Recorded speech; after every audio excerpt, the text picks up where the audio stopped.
আসসালামু আলাইকুম। সবাই কেমন আছেন? আশা করি আল্লাহর রহমতে সবাই ভালো আছেন। তো অনেক দিন পর একটু বড় ভিডিও নিয়ে আসলাম, তো বাইক রাইড।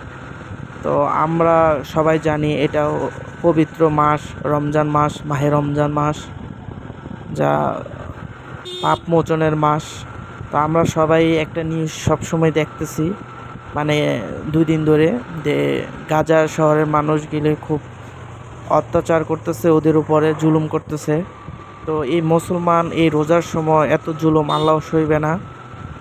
আপনারা সবাই জানেন, আগেও গাজা শহরের উপরে অনেক অত্যাচার, অনেক মানুষ মারা গেছে, অনেক ঘর বাড়ি সব নষ্ট করে দিয়েছে, এবং এখনও আবার হচ্ছে। এগুলো এই রমজান মাসে আল্লাহ সইবে না। আল্লাহ এর বিচার একদিন অবশ্যই করবেন।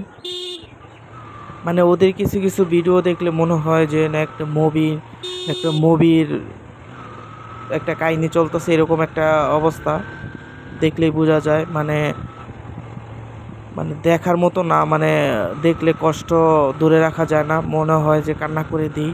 মানে খুব অত্যাচার জুলুম চলতেছে ওদের উপরে। সবাই ওদের জন্য দোয়া করবেন, কারণ অনেক নবজাত শিশু অনেক অত্যাচারিত হইতেছে, অনেক মারা যাইতেছে, অনেক, মানে দেখলেই বোঝা যায়। যারাই দেখছেন তারা অবশ্যই একবার হলেও দুঃখ প্রকাশ করেছেন।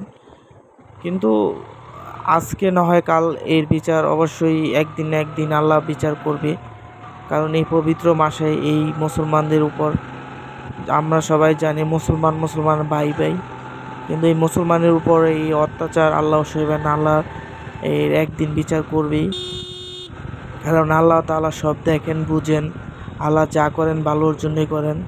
তো তাদের এই অত্যাচার একদিন আল্লাহ ঠিকই এর প্রতিশোধ নেবে। আল্লাহ সবই দেখেন। আর সবাই গাজা শহরের মুসলমান ভাইদের জন্য, বন্ধুদের জন্য সবাই দোয়া করবেন। আর সবাই ভালো থাকবেন যার যার জায়গা থেকে। আর ভিডিওটি যদি অবশ্যই ভালো লাগে শেয়ার করে দিবেন। সবাই ভালো থাকবেন। যারা আমার এই পেজ থেকে এখনও ফলো করেনি অবশ্যই ফলো করে দিবেন, পাশে থাকবেন। আর আমার এই পেজের ভিডিওগুলো কেমন লাগে অবশ্যই কমেন্ট করে জানাবেন। আর যার যার জায়গা থেকে অবশ্যই দোয়া করবেন, বেশি বেশি মানুষের দান সদকা সব সময় করে যাবেন। সবাই মানুষের দোয়া ও আখিরাতে তার ফল পাবেন। সবাই ভালো থাকবেন, সুস্থ থাকবেন। আজকের এই ভিডিওটি এই পর্যন্তই। আল্লাহ হাফেজ।